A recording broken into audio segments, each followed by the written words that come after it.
locks he'd installed while I was at the cemetery. "This house is mine now," he said, leaning against the doorframe with a smirk that made my stomach turn. "Your mother left everything to me. Time for you to find your own place, Emma." I clutched my house key, now useless, so hard it left marks in my palm. "Mom wouldn't have wanted this, Marcus. You know that. What your mother wanted doesn't matter anymore." He straightened his expensive tie, bought with Mom's money like everything else he owned.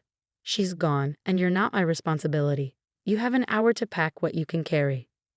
I stared at the man my mother had married 3 years ago, trying to see what she'd seen in him. The charming businessman who'd swept her off her feet after Dad died, who'd promised to take care of us both. Now, with Mom gone, the mask had completely dropped. "My clothes are in there," I said, fighting to keep my voice steady. "My laptop, my photos of Mom." "Should have thought about that before you accused me of stealing your mother's medication, shouldn't you?" His voice was cold. "Actions have consequences, Emma. You're 23. Time to learn that lesson." The accusation had been true, of course. I'd caught him selling Mom's prescription pain medication during her final months, pocketing the money while she suffered. But when I tried to tell her, he'd convinced her I was jealous, unstable, trying to come between them. She'd been too weak, too medicated by then to see through his lies. "Fine," I said, straightening my shoulders. "Give me my hour." He stepped aside, gesturing mockingly for me to enter. The house I'd grown up in, where Mom and Dad had raised me, felt foreign now. Marcus had already started changing things, moving Mom's beloved artwork into the garage, replacing family photos with his tacky modern prints. I headed straight for my room, grabbing my backpack and the duffel bag from under my bed. What do you pack when your life is being erased? I took what clothes I could fit, my journal, the photo album I kept hidden in my closet. My hands shook as I grabbed Mom's old silver locket from my jewelry box, the one she'd given me the week before she died. "Keep this safe," she'd whispered, pressing it into my palm. "And remember, sweetheart, things aren't always what they seem." At the time, I thought it was just the medication talking. Now, looking at the delicate engravings on the silver surface, I wondered if there had been more to her words. 30 minutes, Marcus called up the stairs, his voice laced with satisfaction. I moved faster, grabbing my laptop charger and the small box of photos from under my bed. My eyes fell on the painting above my desk, a watercolor of our old lake house that Mom had done years ago. I reached for it, but Marcus appeared in the doorway. "The artwork stays," he said firmly. "Your mother's art collection is quite valuable. That's not going anywhere." I bit back a retort. Mom had painted that specifically for me on my 16th birthday.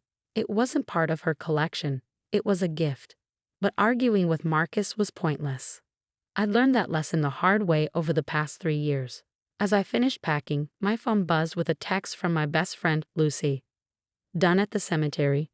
Want me to come over?" I typed back quickly, SOS. Marcus changed locks. "Kicking me out.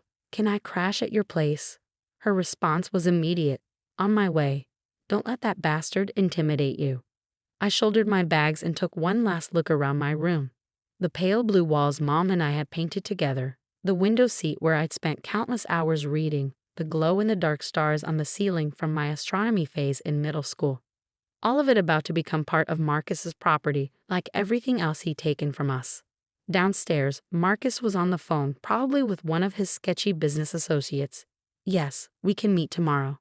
The house will be empty. Well, emptier." He laughed at his own joke, shooting me a smug look. I walked past him without a word, but he grabbed my arm. "One more thing," he said, covering the phone's mouthpiece. "Don't get any ideas about contesting anything. Your mother's will is ironclad. I made sure of that." I pulled away from his grip. "Goodbye, Marcus." Outside, Lucy's beat-up Honda was just pulling into the driveway. She jumped out, her dark eyes flashing with anger when she saw my bags. "He's really doing this? The day after the funeral?" She moved to help me with my duffel bag. "We should call the police." "And tell them what?" "That my stepdad is legally evicting me from his house." I shook my head. "Mom left everything to him, Luce. He's made that very clear." "It's not right," she insisted, glaring at the house. "Your mom would never have wanted this." "No," I agreed quietly. "She wouldn't have. But she also wouldn't have wanted him stealing her medication or emptying her bank accounts while she was dying. Sometimes people aren't who we think they are. As we drove away, I watched my childhood home disappear in a side mirror. The rose bushes Mom had lovingly tended were already wilting. Marcus would probably tear them out soon, replace them with something more modern. Lucy squeezed my hand. You can stay with me as long as you need. My mom already said it's fine. Thanks, Luce. I managed a small smile. I just need a few days to figure things out. But what was there to figure out? I had a decent job at the local library, but not enough saved for an apartment. Most of my savings had gone to helping with Mom's medical bills, bills that mysteriously kept growing despite our insurance. Now I knew why. We stopped at a traffic light, and I found myself absently fingering Mom's locket. Something about its weight felt off, like it was heavier than it should be. I'd never actually opened it. Mom had been insistent about keeping it closed until the right time. What's that? Lucy asked, noticing my distraction.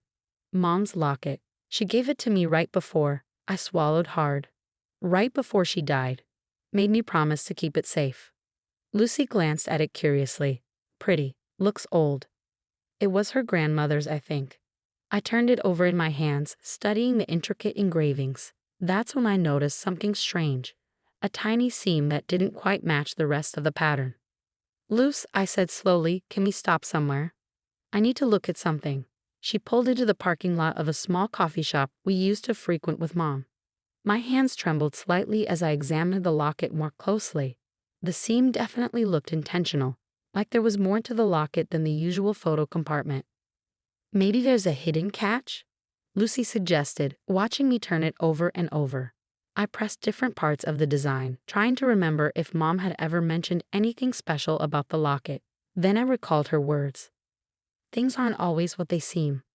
The rose engraving in the center, when I pressed it just right, there was a soft click. The back panel of the locket slid open, revealing not photos, but a small folded piece of paper and what looked like a key. Holy shit, Lucy breathed, leaning closer. Your mom left you a secret message. My heart pounding, I carefully unfolded the paper. Mom's familiar handwriting filled the small space. My dearest Emma, if you're reading this, then my fears about Marcus were justified. I'm so sorry, sweetheart. I should have listened to you sooner, but I've made arrangements to protect you, arrangements Marcus knows nothing about. The key opens a safety deposit box at First National Bank, box number 247. Go there immediately. Ask for Patricia Winters. She's an old friend and she's expecting you. What you find in that box will change everything. I love you more than life itself. Stay strong. Justice is coming. Love, Mom. I stared at the letter, then at the key, my mind racing. Mom knew, I whispered. She knew what Marcus was really like. She was planning something. Lucy was already putting the car in gear. First National is still open for another hour. Want to find out what's in that box? I clutched the letter and key tightly. Yes, I do. As we drove toward the bank, I thought about all the little things that hadn't quite added up in Mom's final months. The whispered phone calls. The mysterious appointments she wouldn't explain. The way she'd insisted on keeping her old laptop even when Marcus offered to buy her a new one. Mom had always taught me that the truth finds its way out eventually. What truth had she been protecting? What had she hidden away in that safety deposit box that was worth all this secrecy? Lucy parked in front of the bank just as the sun was starting to set. Whatever's in that box, she said, squeezing my hand, I'm right here with you. I took a deep breath, gathering my courage. Let's go find out what Mom's justice looks like. The bank lobby was nearly empty as we approached the main desk. An older woman looked up from her computer, her eyes sharpening with interest when I asked for Patricia Winters. And you are? Emma Mitchell, Margaret Mitchell's daughter. The woman's entire demeanor changed. Of course. We've been expecting you. Follow me, please. As we walked toward the safety deposit box area, I could feel my heart pounding. Whatever Mom had left in that box, it was important enough to keep secret from Marcus, important enough to protect with all these precautions. Patricia Winters was waiting for us in a private viewing room. A slender woman in her 50s with kind eyes and Mom's favorite shade of lipstick. Emma, she said warmly, you look so much like your mother. I've been hoping you'd find your way here soon. You knew my mom. We were friends in college and I helped her with some legal matters in recent months. Patricia's expression turned serious. She wanted to make absolutely sure you'd be taken care of, no matter what happened. She gestured to a table where a large safety deposit box waited. Shall we see what Margaret left for you?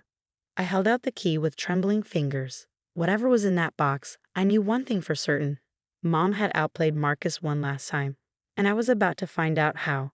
The safety deposit box opened with a soft click that seemed to echo in the quiet room. Patricia stepped back, giving me space as I lifted the lid with trembling hands.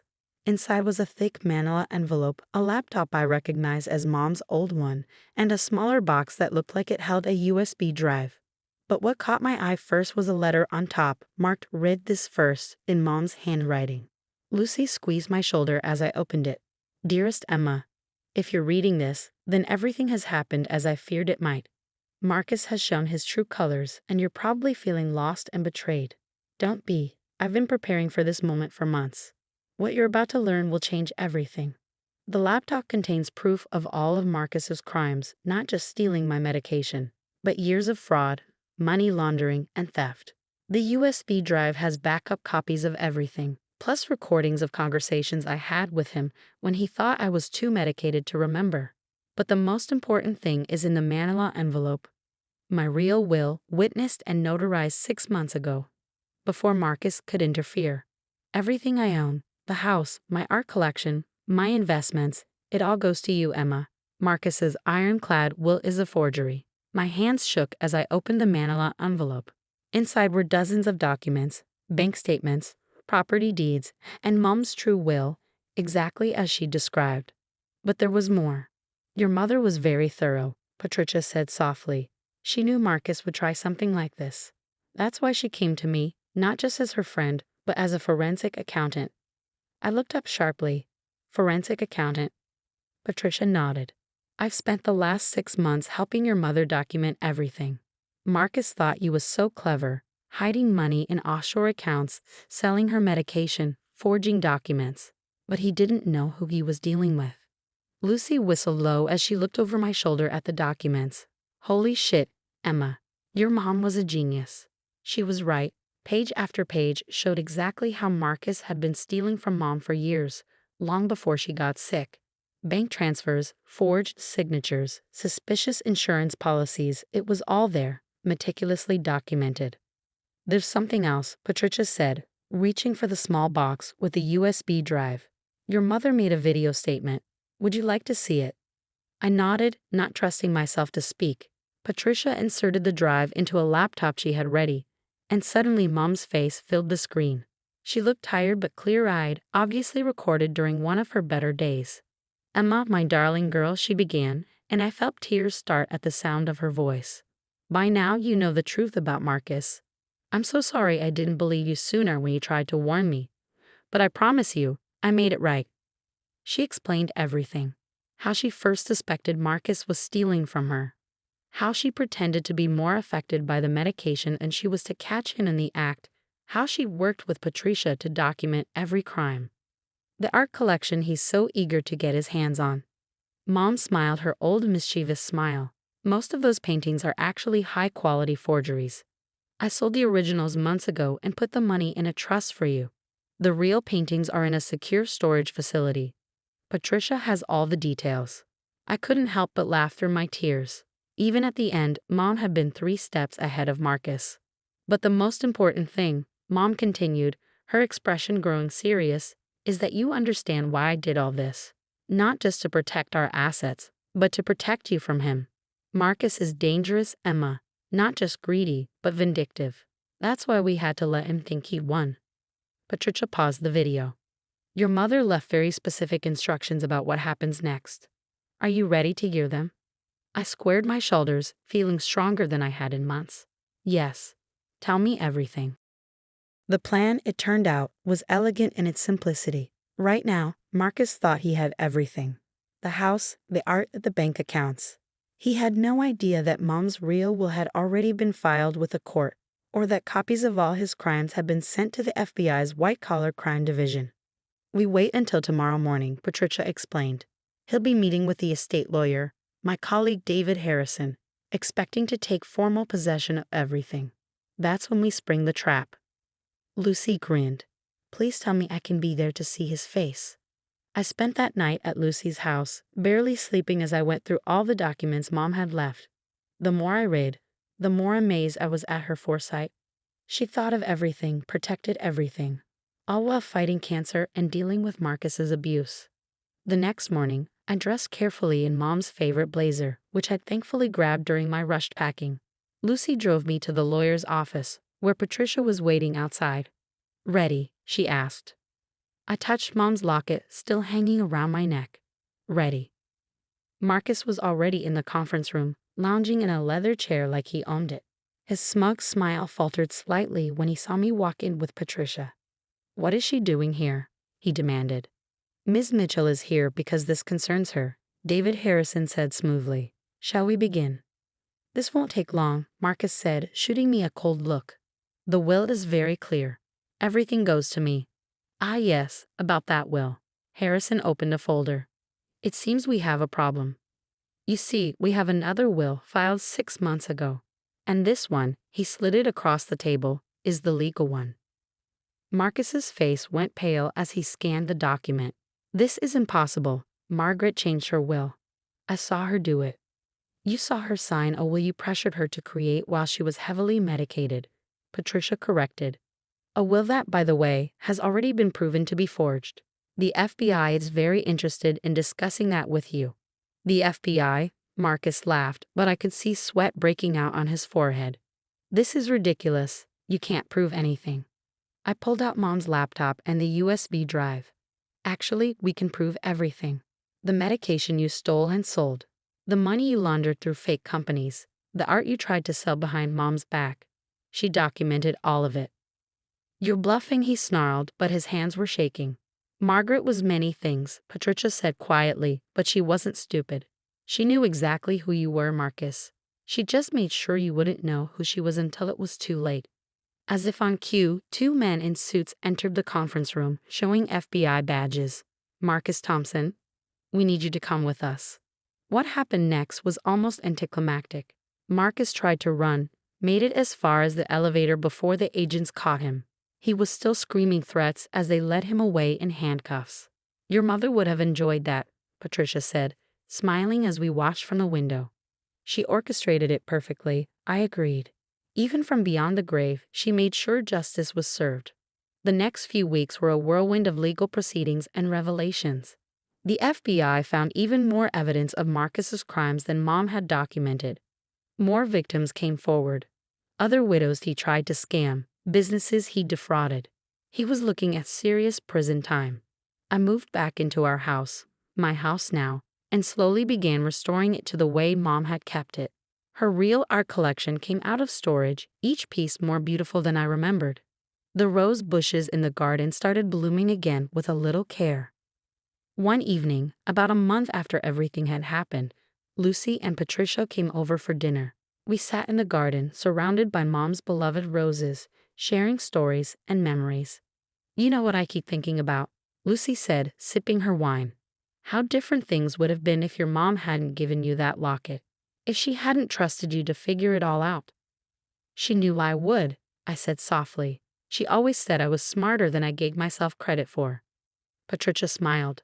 "She talked about you constantly during those last months, said you were the only one who saw through Marcus from the beginning. She was so proud of you, Emma." I touched the locket, still hanging around my neck. I wish she could have seen justice served herself." "Oh, but she did," Patricia said. "She orchestrated every moment of it. She made sure Marcus would feel completely secure before she pulled the rug out from under him. That was her final gift to you, not just the inheritance, but the satisfaction of seeing him face consequences for his actions." Later that night, after everyone had gone home, I sat in Mom's old study. My study now, looking through her things. In a drawer, I found a photo I'd never seen before. Mom and me at the lake house, both of us laughing as we tried to paint the sunset. On the back, she'd written, "Remember, Emma, strength isn't about never falling. It's about how you rise after the fall. You, my darling, have always known how to rise." I placed the photo on my desk, next to the painting of the lake house I'd managed to rescue from Marcus's garage. Mom had been right. Justice had come in its own time and in its own way. She'd made sure of that, protecting me one last time while teaching me to protect myself. The roses in the garden were blooming more beautifully than ever now, their scent drifting in through the open window. Like Mom always said, the most beautiful flowers often grow from the hardest soil. You just have to be patient enough to wait for them to bloom. Marcus would spend years in prison, his crimes finally exposed to the world. The money he'd stolen was recovered. The people he'd hurt would see justice served. And I had not just my inheritance, but something far more valuable, the knowledge that my mother had been even stronger and smarter than I'd known.